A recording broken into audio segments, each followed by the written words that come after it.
Bonjour à toutes et à tous, aujourd'hui je vous retrouve pour vous faire une nouvelle critique. Aujourd'hui je vais vous faire la critique du film Les Guetteurs.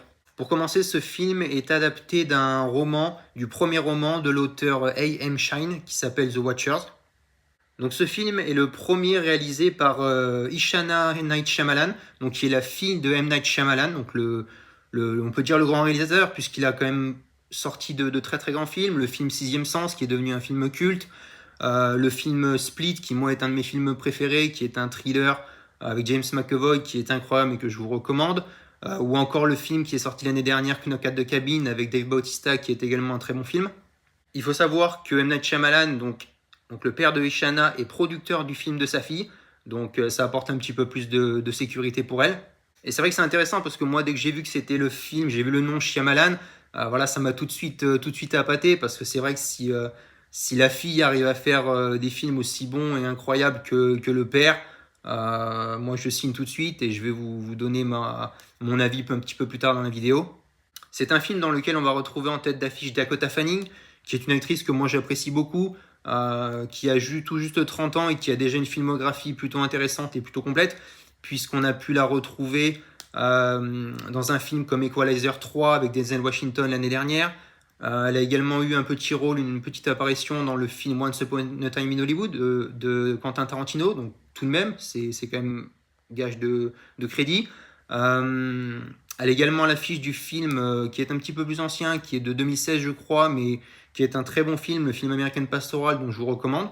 C'est également la sœur d'une autre actrice, donc Elle Fanning, que j'aime limite encore plus que sa sœur, qui est une super actrice que moi j'ai vue notamment dans un film que j'ai découvert de Nicolas Winding Refn, le film The Neon Demon, qui est un film absolument incroyable, du Winding Refn dans le titre. Donc un film que je vous recommande également, que j'ai vu également dans une série qui s'appelle The Girl from Plainville. Je ne sais pas si cette série est encore disponible, mais si vous pouvez la trouver, c'est une très bonne série.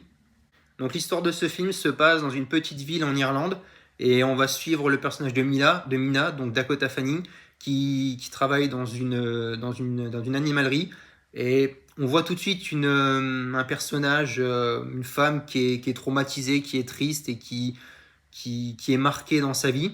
Et un jour, il y a son patron qui va lui demander d'apporter un perroquet soi-disant très rare à Belfast. Sauf que pour ce faire, elle va devoir prendre la route de nombreuses heures et elle va devoir traverser une forêt qui est soi-disant maudite.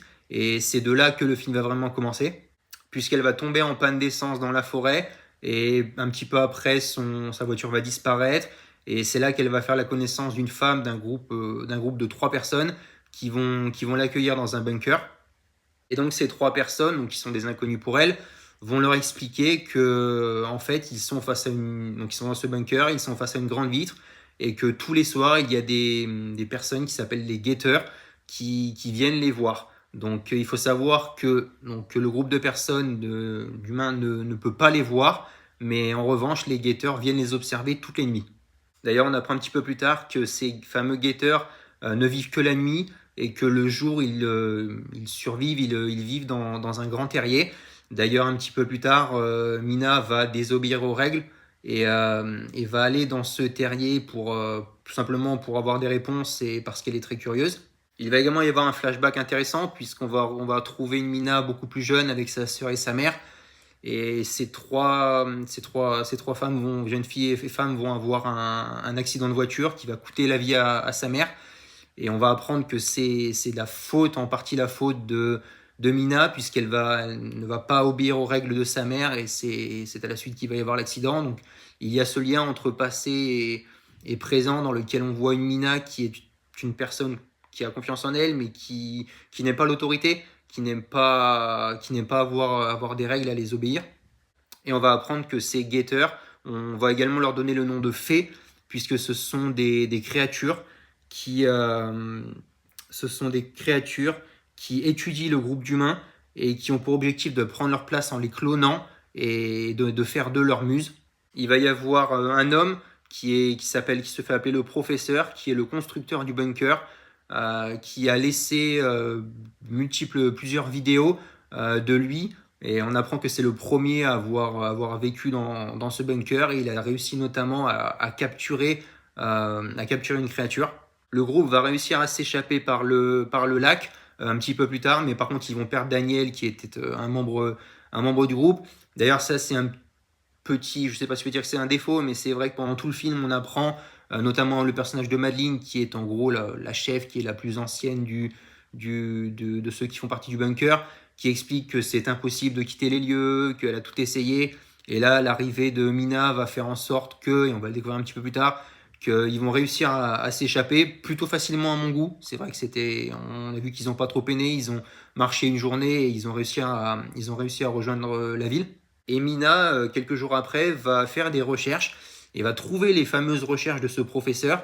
Et elle va découvrir que, en fait, il y a des années, il y a très longtemps, les fées, donc les guetteurs, appelez-les comme vous voulez, cohabitaient avec les hommes parfaitement. Il y avait même de la reproduction qui était faite pour donner des enfants, parfois de s'en mêler. Et sauf qu'un petit peu plus tard, les hommes ont décidé de bannir les fées. Mina va également trouver des photos où l'on voit Madeline et le professeur main dans la main en train de s'enlacer. Et on va apprendre que le professeur et Madeline étaient en fait mariés et que Madeline est décédée en 2001. Donc c'est là on va essayer de reconnecter, de tout reconnecter. Et en fait, on va apprendre que Madeline est en fait un guetteur, sûrement créé par le professeur. Et vers la fin du film, Mina elle va retrouver Chiara. Et ces deux femmes vont être retrouvées par les guetteurs qui vont avoir une forme humaine, puisqu'elles vont elles vont en gros se dédoubler et prendre la forme de Madeleine, de Chiara et même de Mina. Il va y avoir une longue discussion entre les deux et Mina va prouver sa confiance au double de Madeleine qui va du coup la laisser en vie.